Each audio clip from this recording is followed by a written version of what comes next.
안녕하세요. 저는 올해 50대 후반이 된 남자입니다. 지금까지 살아오면서 정말 많은 일을 겪었는데요. 지금이 제가 되기 위해서 이렇게 많은 고난과 역경이 저에게 온 것 같습니다.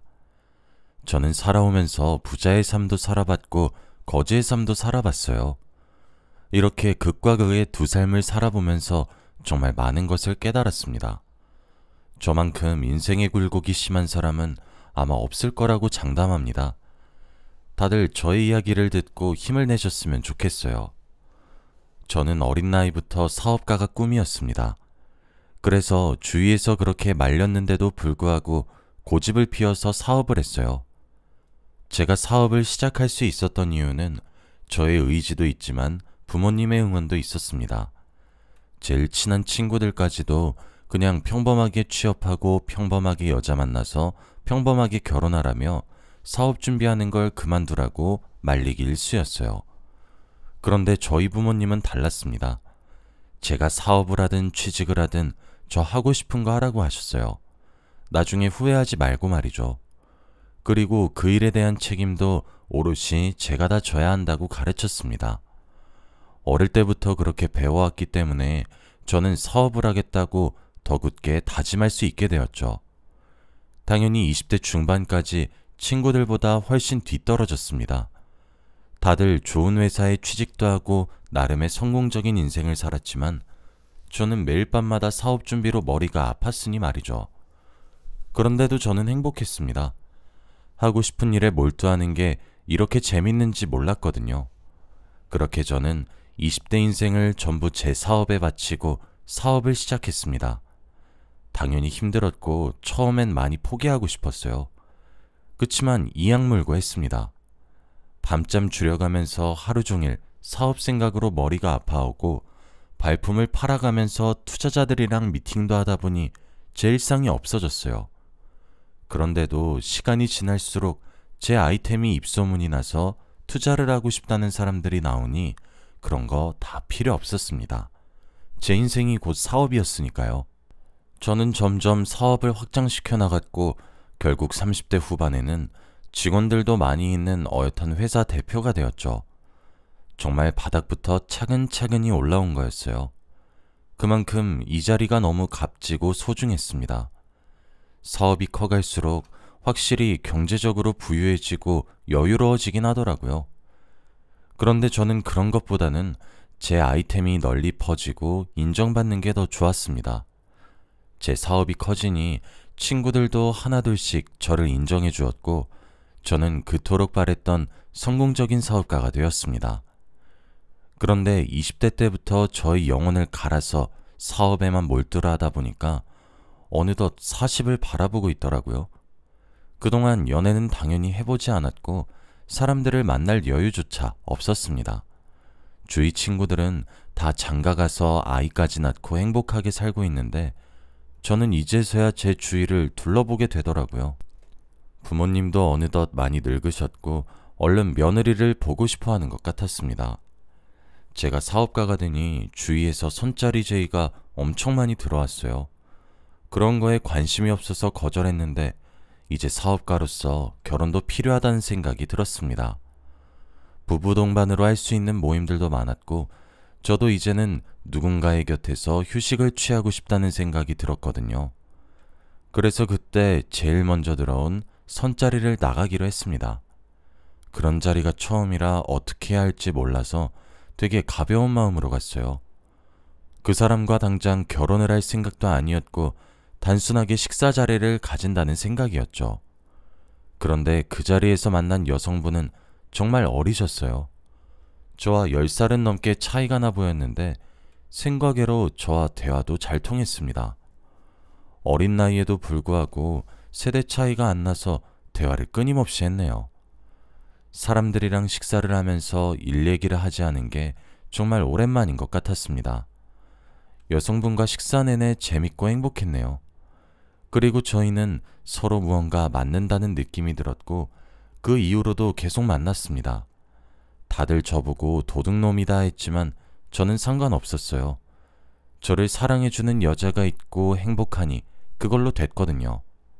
제가 연애를 안 해봐서 밀당이라는 건 전혀 못했습니다. 그저 제가 하고 싶은 거 다 해줬어요. 백화점에 갔는데 예뻐 보이는 가방이 있으면 그녀에게 사주었고, 지나가다가 우연히 예쁘다고 말한 신발이나 옷이 있으면 그걸 기억해두고 몰래 서프라이즈로 사주고 그랬답니다. 제가 해줄 수 있는 건 최대한 다 해주고 싶었어요. 그렇게 저는 사랑을 표현했고 저희의 관계도 많이 발전되었답니다. 그녀와 만난 지 오래되었을 때 그녀가 제게 그러더라고요. 결혼하자고 말입니다. 저는 그 말을 듣고 심장이 미친 듯이 뛰었어요.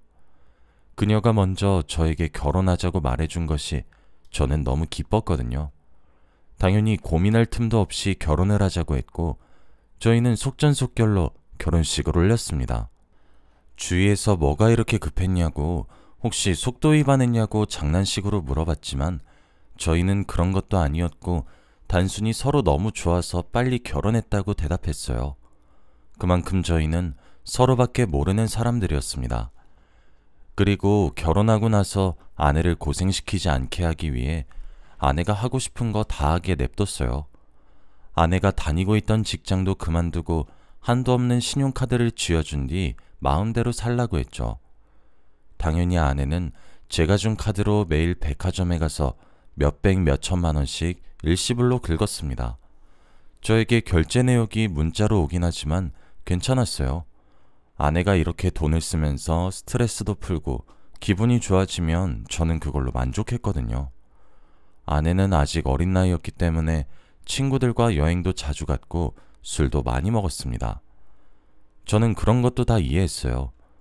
매일 술 먹고 취해서 늦게 들어와도 괜찮았고 여행 가서 연락이 잘 되지 않아도 이해하려고 했습니다. 아내를 사랑했으니 말이죠. 평생 제 옆에 있어주기만 하면 된다고 생각했습니다. 그런데 제가 이렇게 사랑한 여자가 저를 떠날 수도 있다는 생각이 들었을 때가 있었어요. 바로 아내가 암에 걸리게 되었습니다.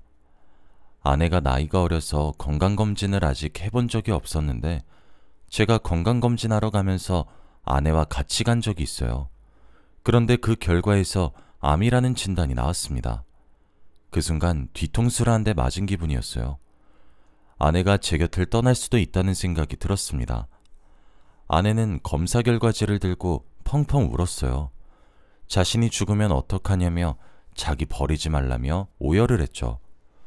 저는 그런 아내를 떠날 생각이 전혀 없었고 오히려 옆에서 많이 도와줘야겠다는 생각밖에 없었습니다.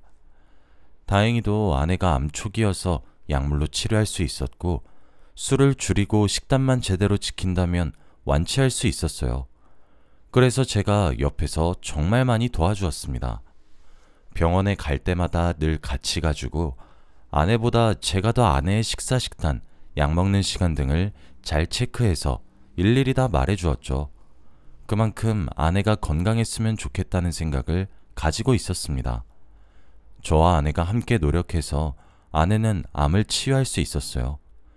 다행히도 정말 초기에 암을 발견해서 거의 1년 만에 완치할 수 있었죠.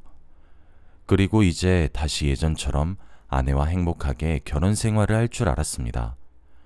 아내는 그동안 사지 못했던 걸 잔뜩 카드로 긁어댔고 저는 일에 더 집중을 했죠. 그런데 이제 좀 행복해지려고 하니 다시 제 인생에 고난이 찾아왔습니다. 바로 제 사업이 위태로워지기 시작했거든요. 순식간에 일어난 일이라 대처도 제대로 하지 못했고 최대한 끝까지 붙잡고 있었지만 이미 손을 쓸 수 없는 상태였기 때문에 파산 신청을 하게 되었습니다. 그 많던 직원들이 한순간에 직장을 잃고 저는 빚쟁이가 되었죠. 정말 단기간에 일어난 일입니다. 그때 그저 머리가 새하얘지고 이게 꿈인지 생신지 모르겠더라고요. 직원들도 펑펑 울면서 회사를 나갔습니다. 저는 한순간에 빚쟁이가 되어서 가지고 있던 집, 차 등등을 다 팔아야 했어요. 그리고 저희 집에는 빨간 압류 딱지가 붙었죠. 모든 것을 다 잃었습니다. 너무 절망적이었고 세상을 살아갈 힘도 없었죠. 다 포기하고 싶었습니다. 그런데 이 순간에서 딱 한 사람이 생각이 났어요. 바로 아내입니다. 저는 앞으로 아내를 어떻게 먹여 살려야 하나 고민했어요. 당장이라도 공사장에서 막노동이라도 뛰어서 밥벌이를 해야 하나 했죠. 아내가 당연히 제 옆에 있어줄 줄 알았는데 그건 저의 착각이었나 봅니다. 저의 사업이 망한 순간 아내는 저를 벌레 보듯이 쳐다보기 시작했어요. 그리고 얼마 지나지 않아 저에게 이혼 서류를 주더라고요. 당장 도장 찍으라고 하면서 말이죠. 저는 아내가 암에 걸리고 힘들 때 옆에서 정성껏 보살펴줬는데 아내는 제가 힘들 때 떠나가려고 했습니다. 제가 아내한테 울고불고 매달려도 아내는 매정했어요. 저보고 더럽다며 당장 꺼지라고 했죠. 그리고 다른 남자와 만나며 벌써 새로운 사랑을 시작했습니다. 안 좋은 일들이 한 번에 덮쳐오니까 정말 살고 싶지 않았어요. 저보다 더 힘든 사람이 있을까 싶으면서 아무도 제 편이 없으니 답답하더라고요. 어떻게 저에게 이런 일이 생기는 건지 하늘을 원망했습니다. 제가 이혼 서류에 도장을 안 찍고 계속 버티고 있었고, 이혼 서류를 찢으면 아내는 바로 다른 이혼 서류를 들고 도장을 찍으라고 했습니다. 저랑 사는 것보다 차라리 죽는 게 낫다며 막말도 서슴지 않게 했죠. 이렇게 헤어지는 게 아내를 위한 길이라는 생각이 들어서 결국 이혼을 했습니다. 아내는 뒤도 돌아보지 않고 저를 떠났고 저는 길바닥에 나앉게 되었어요. 지하철에서 박스를 깔고 잠을 청했습니다. 사람들이 지나가면서 화도 내고 시비도 걸었지만 제가 잘 수 있는 곳은 거기밖에 없었어요. 땡전 한 푼도 없고 자존심도 없었기 때문에 거기서 며칠을 살았네요. 하루 종일 돌아다니면서 저희 같은 사람들을 먹게 해주는 무료 급식을 먹고 지하철 밑에 앉아서 사람들한테 돈을 구걸하는 그런 삶을 살았습니다. 불과 몇 달 전까지만 해도 하루에 몇백 몇천만 원은 고민도 하지 않고 결제하는 그런 인생을 살아왔었는데 한순간에 저는 1,000원 한 장도 쓰기 힘든 사람이 되었어요. 그렇게 한 몇 달간 살았습니다. 배고픈 건 일상이 되었고 술 먹은 사람들한테 시비당하는 것도 그저 아무렇지 않게 되었죠. 오히려 그 사람들한테 한 대 맞고 합의금으로 돈을 받는 게 더 이득이라고 생각할 정도로 저는 예전과 많이 바뀌었고 어떻게 살아가야 할지 아무런 계획이 없었습니다. 그런데 우연히 길을 걷다가 익숙한 사람을 만나게 되었어요. 저는 그때 완전히 거지꼴이었습니다. 며칠 제대로 씻지도 못해서 냄새도 많이 났고 떡진 머리에다가 면도도 못해서 수염이 덥수룩했죠. 그런데 이 상황에서 전 와이프를 만나게 되었습니다. 그녀는 멀리서만 봐도 알아볼 수 있었어요.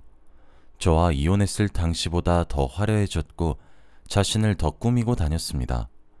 그런데 옆에는 한 남자가 있었고 둘은 팔짱을 낀 채 다정히 걷고 있었죠. 저는 멀리서 그녀를 보고 발걸음을 멈추고 멍하니 보고 있었는데 저쪽으로 다가오던 그녀는 저와 눈이 마주쳤습니다. 저를 오랜만에 봐서 놀란 것과 동시에 제가 이렇게 거짓 차림으로 있으니 많이 당황스러워 하더라고요. 그런데 저는 저도 모르게 인사를 하려고 팔을 들었는데 그때 옆에 있던 멋진 남자가 저를 보고 손가락질을 했어요. 저런 거지 새끼들은 내 눈에 안 띄면 좋겠어. 자기도 그렇지?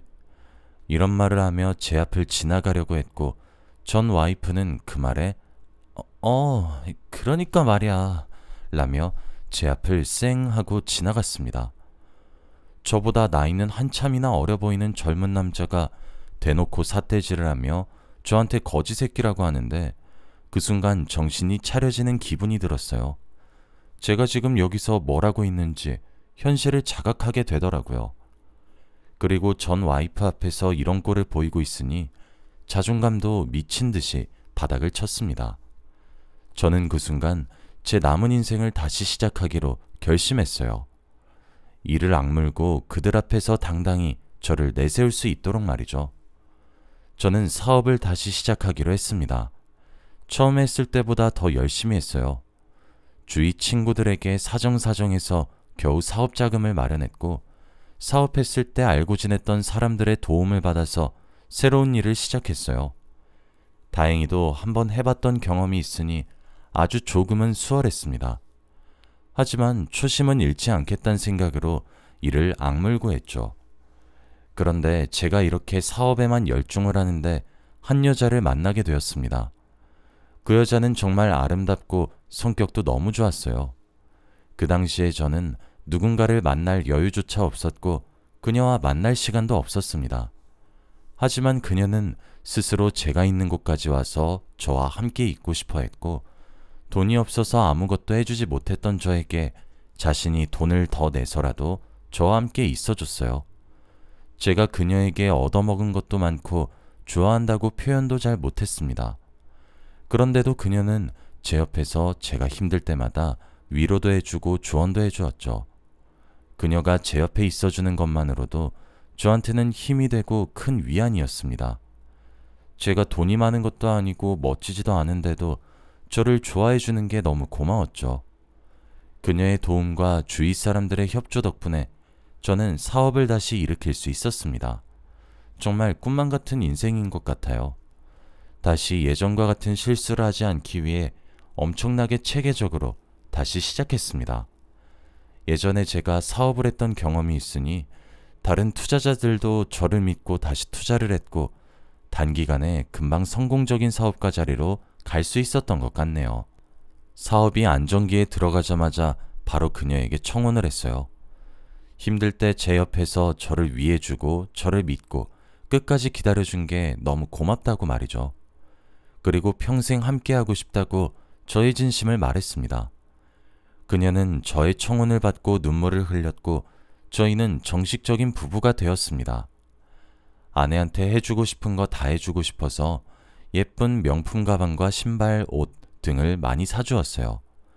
가지고 싶다고 말하지 않아도 마음에 들어 할 것 같은 걸로 제가 선택해서 자주 선물을 했죠. 그리고 한도 없는 카드를 쥐어주면서 사고 싶은 거 마음대로 사라고 하였습니다. 그런데 아내는 전 와이프와 전혀 달랐어요.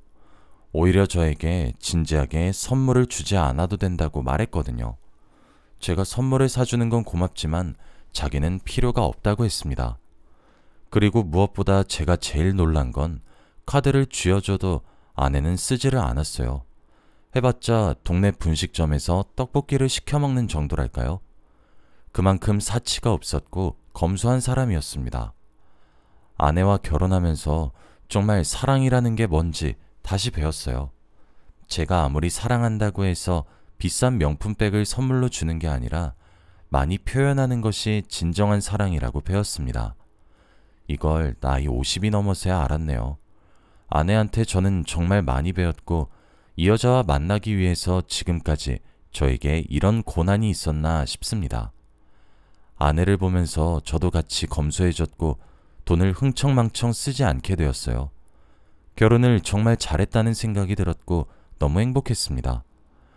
그런데 얼마 전 와이프가 저를 찾아왔어요. 아주 불쌍한 표정을 하고 저에게 다시 합치자고 했습니다. 저희 회사로 찾아와서 많은 사람들 앞에서 울고 불며 저에게 매달렸죠. 저는 그 여자의 속셈이 뭔지 다 알기 때문에 너무 역겨웠습니다. 그리고 경비를 불러 그 여자를 쫓아냈어요. 그 여자는 쫓겨나면서도 내가 다 잘못했어. 내가 다 미안해. 라며 계속 재결합을 하자는 말만 반복하더군요. 그리고 저는 그 여자 앞에서 보란듯이 제 와이프를 보여줬습니다. 여자가 봐도 제 와이프는 정말 아름답고 예뻐요. 그때 전 와이프의 표정을 보고 속으로 얼마나 비웃었는지 모릅니다. 사람 힘들 때 가차없이 떠나놓고 다시 예전처럼 돌아오니 저한테 매달리는 건 너무 속이 보이는 거 아닌가요? 그 여자와 만났던 그 시간들이 너무 아깝고 상상도 하기 싫습니다. 지금 제 옆에 있는 아내 생각만 해도 부족할 정도거든요. 저는 새로운 사업가가 되기까지 몇 년이란 시간이 흘렀어요. 그동안 나이도 많이 먹었고 인생이 참 다사다난했던 것 같네요. 저희 부부는 주말이 되면 근처 동네로 소풍을 가거나 해요. 그리고 장날이 되면 시장에 가서 떡볶이도 먹으면서 도란도란 이야기도 나눕니다. 이렇게 소소한 일상이 얼마나 행복한지 몰라요. 앞으로 저는 아내와 평생 함께하고 싶습니다. 이렇게 여러분들 앞에서 저의 인생 이야기를 하다 보니 그동안의 기억이 머릿속에서 주마등처럼 지나가네요. 정말 제 인생보다 더 힘들게 산 사람이 있을까요? 그래도 제가 겪었던 일들 덕분에 저는 새로 태어난 느낌이고 이렇게 제 옆에는 사랑하는 아내도 있는 것 같습니다. 다 이렇게 되려고 저를 힘들게 했나 보네요. 여러분들은 저 같은 일 절대 겪지 않길 바랄게요. 배우자 꼭 잘 만나시고 상처 없는 인생을 사세요. 다들 저의 이야기를 들어주셔서 감사합니다.